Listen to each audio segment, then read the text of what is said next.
बड़ा कमाल ये है कि एक पार्टी जो सबसे ज़्यादा इम्प्रेस किया है, सबसे ज़्यादा प्रभावित किया है अगर किसी को पूरे बिहार के अंदर, वो एमआईएम की पार्टी है। हालांकि ये जो प्रभावित है, ये जो इम्प्रेशन का जो मामला है, ये सिर्फ सीमांचल तक थोड़ा ज़्यादा इफेक्टिव रहा है, सीमांचल के बाहर थोड़ा सा कम रहा है। लेकिन नो डाउट इन्होंने बहुत अच्छा काम किया है। जिस तरीके से हर एक पार्टी के वर्कर्स को, कार्यकर्ताओं को, उनके छोटे से बड़े जिम्मेदारियों को, समर्थकों समेत जो है एमआईएम ज्वाइन करवाया है, ये कमाल की बात है। और इसके अलावा आप देख सकते हैं कि जिस तरीके से बड़े बड़े दिग्गज से भी इन्होंने अप्रोच किया, जीतन राम मांझी हो, ये आर्टिकल आप देख सकते, जीतन राम मांझी को भी अप्रोच किया, उनसे भी खास मुलाकात हुई कि आप हमारे पार्टी के अंदर आ जाए। तो यानी कि कुल मिलाकर जीतने का हर संभव प्रयास कर रहे हैं, कोशिश कर रहे हैं, और लोगों में कमाल का जज्बा है, खास करके सीमांचल के अंदर एक बदलाव चाहता है। और वो बदलाव बिल्कुल, अगर अभी को देखते हुए बात किया जाए तो एकदम 100% जो है वो बदल कर रख देगा। सीमांचल के अंदर स्पेशली एमआईएम बहुत बड़ा तहलका मचाने वाला है। यानी कि पूरे सीमांचल पर जो है वो कब्जा करने एमआईएम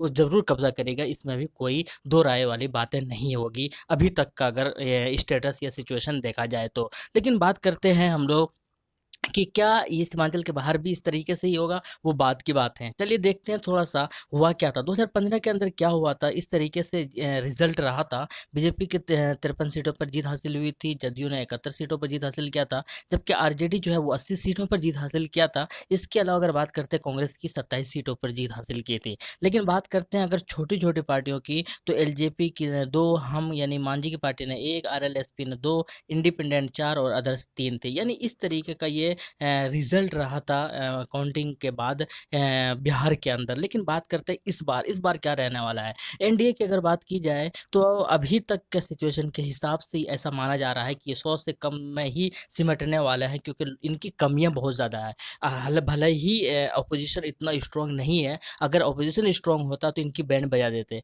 लेकिन कुल मिलाकर ये है कि अभी तक ये भी काम ठीक ठाक ही कर रहे हैं। इनके अपने फॉलोअर्स है, इनके अपने वोटर्स है, वोट बैंक है, क्योंकि कई बार 3 बार से ज़्यादा ये 3 बार रह चुके हैं सीएम। तो डेफिनेटली इनका अपना जो वोट बैंक होगा ही होगा। लेकिन कुल मिलाकर बात की जाए अभी तक के ओपिनियन की, तो 80 से 90 यानी कि 100 से कम में ही ये सिमटने वाला है। और सर्वे की अगर माने तो ये इनकी सरकार देखने को नहीं मिलेगा बिहार के अंदर।